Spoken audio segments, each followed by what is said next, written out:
Hello everyone, welcome back. Thanks so much for clicking on today's video. My name is Kiara and this is my channel, Beauty and Beyond.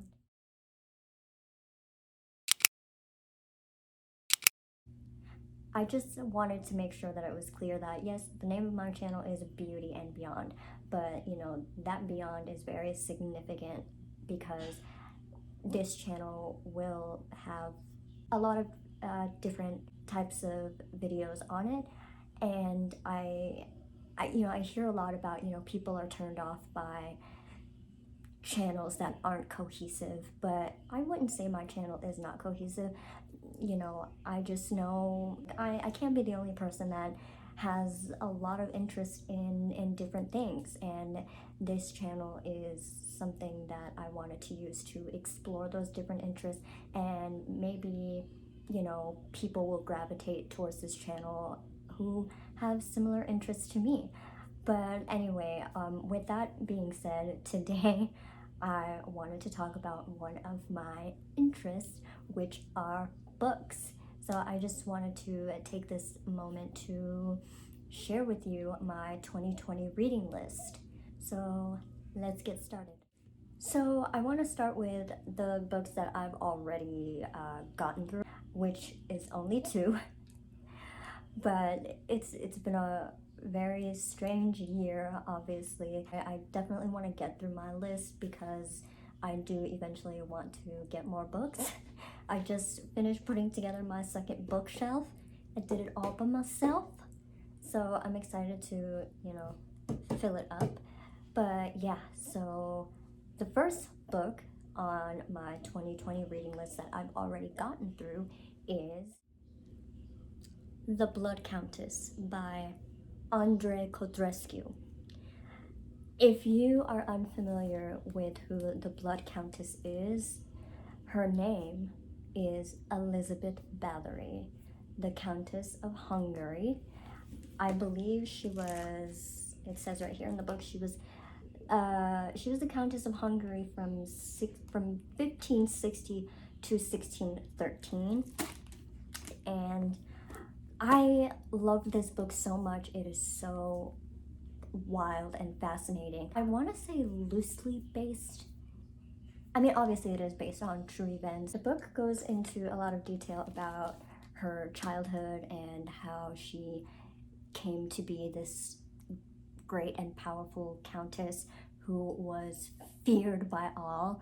And I've always been fascinated with Elizabeth's story from the first time I heard about her, like back in I want to say 2007, when the movie Stay Alive came out. That was like one of my favorite movies. I'm a big horror fan, and that movie Stay Alive was the first time I had ever heard about Elizabeth Bathory, and from that point on I was just completely just like, I was like, who is this woman? Like, she sounds so scary. And no one ever really talks about her that much. Like, I would say she's one of the first like recorded serial killers.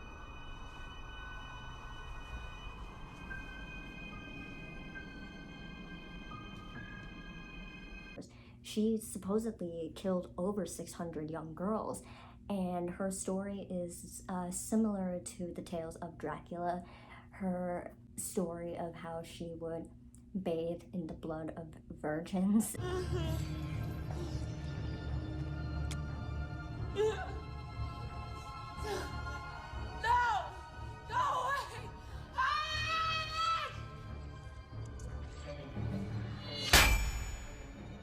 And she would kill hundreds of girls just to be able to bathe in their blood. She crazy. But yeah, she was a murderer. And for all that I hear about like people like Jack the Ripper, who was like a serial killer or whatever, and like I don't even remember what time, but there are so many stories and movies about Jack the Ripper, but no one ever talks about good old Lizzie Bathory. She was a psychopath. And I just also want to say before I forget, this book is very, very, very interesting, but it is also very very graphic. And if you are somebody who doesn't do well with horror and gore and violence, then maybe this book isn't for you. But you know, if this is maybe something you can handle and you are interested in the Countess, then yeah, I would definitely look into this book. I found it very interesting, very informative historically. Would I read it again? I don't know. I maybe if I had nothing else to read, I would read it again. It's really good, but like I said, it's really graphic. But yeah, that is the Blood Countess. I would give it a 10 out of 10. I enjoyed it. Like I said, it's an interesting story. It would make a very interesting movie, that's for sure. Yeah, a good read. Next on the list, my second book that I've gotten through already is Zodiac by Robert Graysmith. 10 out of 10 would recommend if you are a true crime buff like myself. Me and my best friend Phoebe have been invested in the story of Zodiac for years now. Ever since we saw the movie Zodiac starring Robert Graysmith. That's the name of the guy.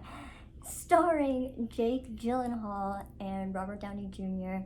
and Mark Ruffalo. The movie goes in depth, similar to the book, about the investigation into Zodiac and how Robert Graysmith himself pretty much went above and beyond to help solve the case. And this book, I usually don't like books like this that are like kind of small and chunky like this. For some reason, I find them harder to get through, but I think because I was really familiar with the characters and the story itself already, so it was easy to get through because I kind of already had a sense of who everyone was. And if you ever watched the movie Zodiac, it's like exact to the book, which I love. I really love that about the movie because I saw the movie before I ever read the book. I just finished the book recently, and I was like fascinated by just how close and detailed the book is versus the movie.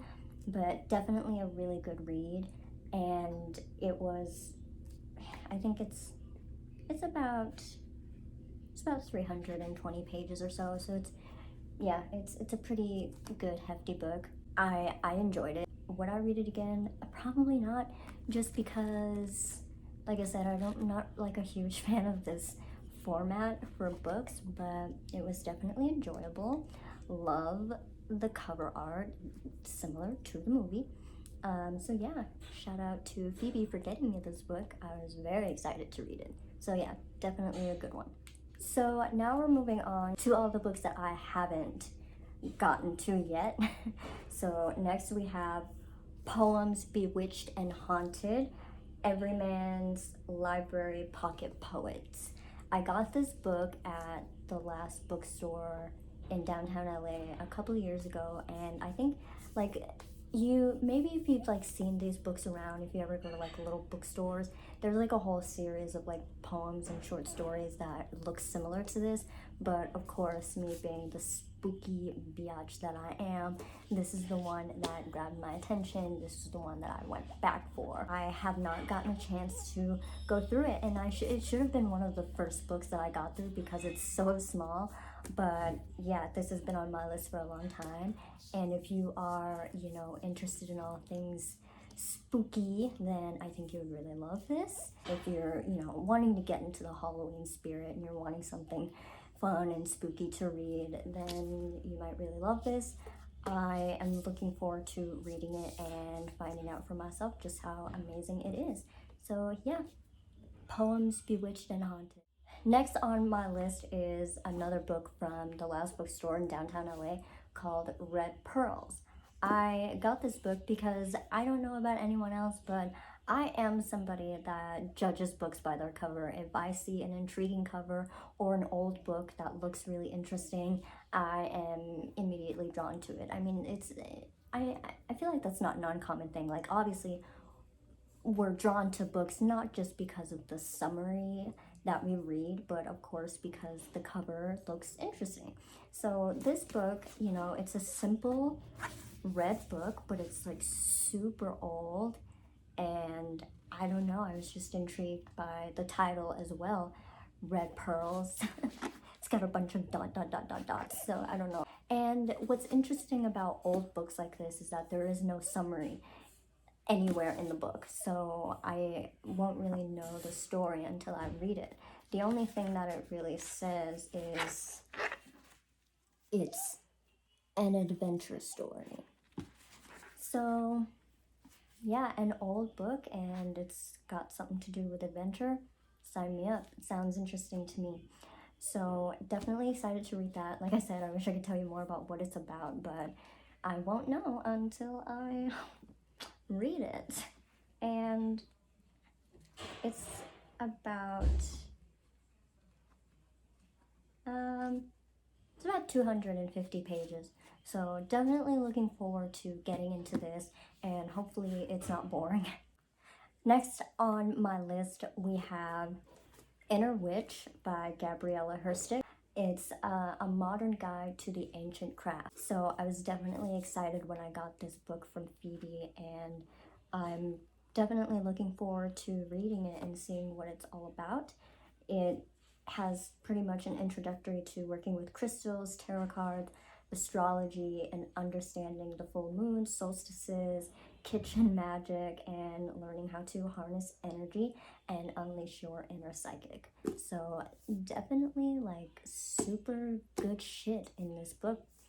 I'm excited. The next book that I'm about to show you is another example of how I pick books to read based off their cover being very interesting to me. So I found this book. It's like an old book. It's very beautiful, and it's called The Princess of Cleve. I really hope I'm saying that right. My French is very rusty. My Duolingo owl hates me, and he's not talking to me right now.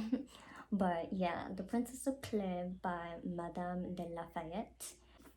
I don't think this one has a summary either, but it has this, it's the Collector's Library, the Easton Press famous editions, and it has this note from the archive. Like, oh, so official. Like, wow. So yeah, that's that. There's like an introduction, but there's no like summary. Like I said before, like all these old books, like none of them have summaries, but it has this gorgeous photo in it. Like, look at that. It's amazing. I think I remember when I got it, I did read like a couple of lines from it, and it seemed pretty interesting. Lots of, I think there was talk of a love triangle and some betrayal, and the book is pretty big. It's only roughly, it's like 150 pages, so it's not even that much. Like, it looks like it's a lot more, but yeah, it's not that much. So yeah, The Princess of Cleve, Cleves, whatever the... Okay, next on my list is a book that it's not, I feel like this book is not something that like needs to be read all the way through. It's not even like a book. It's like, I don't even know what kind of book this is, but it really got my attention because it's two-sided, and the first, on the one side, the title is The New Sins, translated out of the original tongues with the former translations diligently compared and revised. So on this side, it's called The New Sins, and then you flip it over and it's in Spanish, Los Nuevos Pecados.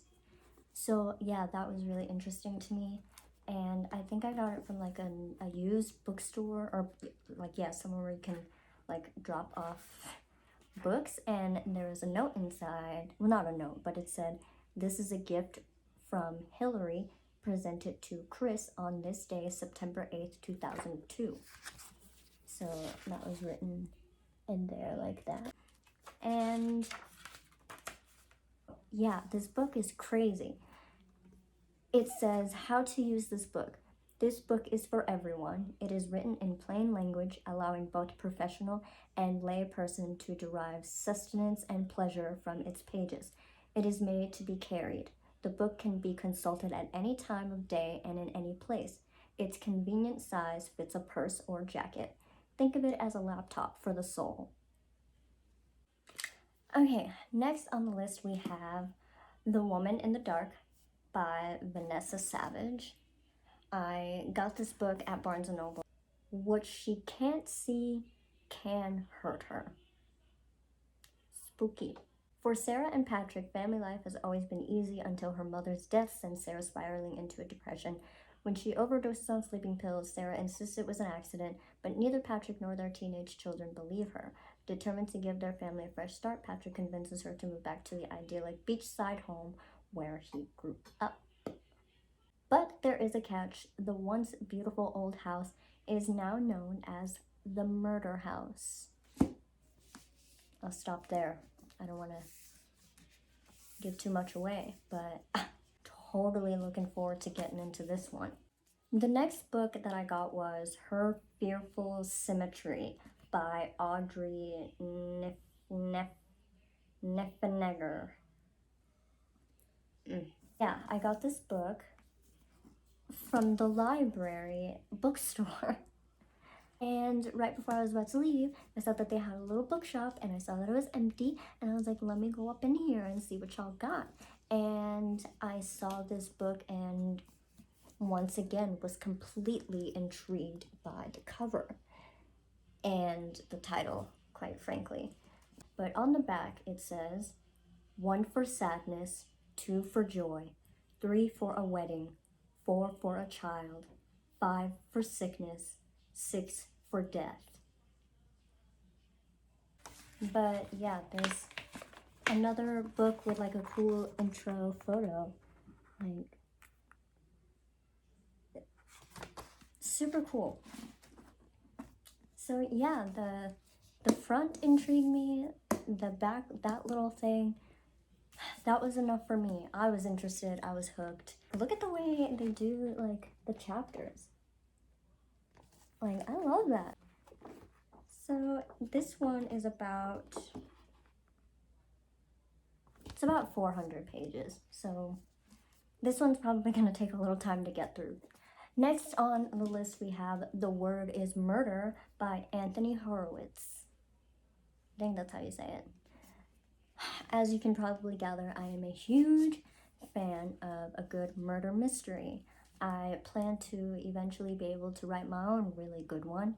I haven't written anything in like 2 years. Sad. But yes, the word is murder. On one bright spring morning in London, Diana Cowper, the wealthy mother of a famous actor, enters a funeral parlor. She is there to plan her own service. 6 hours later, she is found dead in her own home, strangled with a curtain cord. Sounds crazy. The woman who sold me this book told me that Anthony Horowitz is a fantastic writer and she is a big fan of his work. I take her word for it. The next book on my list is Vampire Evolution, From Myth to Modern Day. And it's all about the history of vampires. How sick is that? I had never even known a book like this existed, and it's like serious history. I got this book when Phoebe and I went to Midsummer Scream last year. That was like the most fun I had had at any sort of like convention. But oh my god, I had so much fun at Midsummer Scream, and there was going to be another one this year, but as you can probably imagine, they were unable to get to put together another Midsummer Scream. Oh my god, it would have been such a joy to get to go again. But yeah, I got this book from there. It seemed interesting enough. All about the history of vampirism. Hello, super cool. So yeah, that's that one. If you're interested in vampires and all of that, this might be the one for you. Our next book on the list is There's Someone Inside Your House by Stephanie Perkins. A chilling, fast-paced, horror-inducing story. It's been almost a year since Makani Young came to live with her grandmother, and she is still adjusting to her new life in rural Nebraska. Naturally. Then, one by one, the students of her high school begin to die in a series of gruesome murders, each with increasing and grotesque flair. As the body count rises and the terror grows closer, will Makani survive the killer's twisted plan? I'm looking forward to finding out when I read There's Someone Inside Your House by Stephanie Perkins. Again, if you are someone that loves a good murder mystery, as I do, you might want to pick this one up. Next on my list is The Butterfly Garden by Dot Hutchison.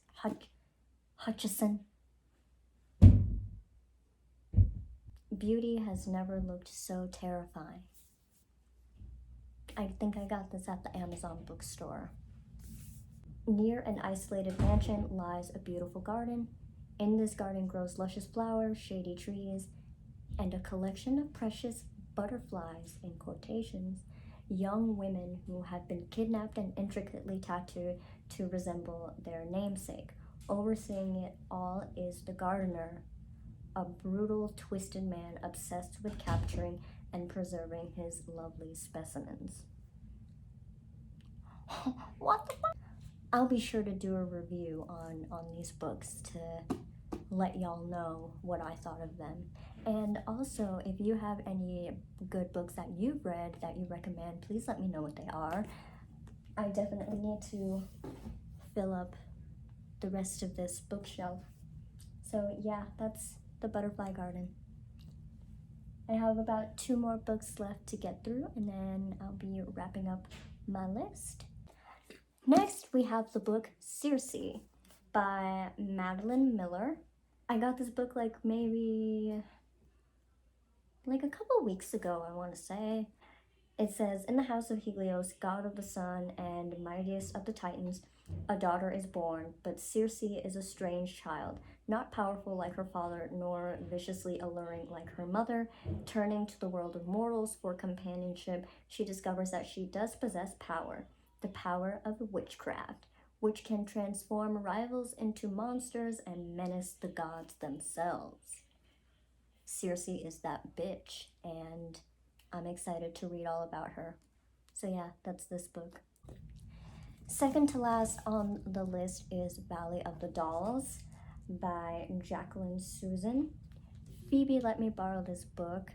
She really liked it, and she thought I would like it too. This was the book that I was gonna start next after I finished Zodiac. So this, I already have my bookmark in it. I'm gonna start this one. This is the one that I want to get through first, and then I'll work through which other ones I'm gonna get through next. But it's set in the 1960s, and it says, at a time when women were destined to become housewives, Jacqueline Susan let us dream. Anne Neely and Jennifer are ambitious young women in New York City who become best friends as they struggle to make their mark. Eventually, they climb their way to the top of the entertainment industry, only to find that there's no place left to go but down into the Valley of the Dolls. I'm ready to live my 1960s fantasy. I've never had a 1960s fantasy. I've never dreamed of living in the 1960s. Racism. But yes, looking forward to tell you all what I thought about it. Not my usual type of book, that's for sure. And it's super big. It's another one that's about 400 plus pages. So hopefully it doesn't take me too long to get through. And now for the final book. I've anticipated this for a long time, since middle school. Midnight Sun by Stephanie Meyer. Yes, I just got my I just got my copy a couple of days ago. They were sold out everywhere at every bookstore. I don't know how I'll feel. I don't know if I'll feel the same way as I did when I first read the books all those years ago. But I'm hoping that I will feel the same way. I don't know if I'll have that same wonderment and that same excitement that I had. Yeah, I mean, the book is pretty big. Like, Twilight itself wasn't even this big, which made me wonder at first if she just put all the books into this one. I'm not sure. I guess I'll find out when I read it. But yes, Midnight Sun by Stephanie Meyer, Twilight from Edward's point of view. I can't sleep, I murmured, answering her question more fully. She was silent for a moment. At all? She asked. Never, I breathed. Drama. So spicy. But yes, those were all the books on my 2020 reading list. I am looking forward to getting back in the groove of reading again and make something worth remembering. So with that being said, thank you so much for watching this video, and I hope if you are interested in any of these books that you check them out and let me know how you like them. If you have any books that you would like to recommend to me, I would be so thrilled to hear what those are. I hope everyone is staying safe and doing well, and wear a mask. Take care of yourself. Anyway, thank you, and I will see you in my next video.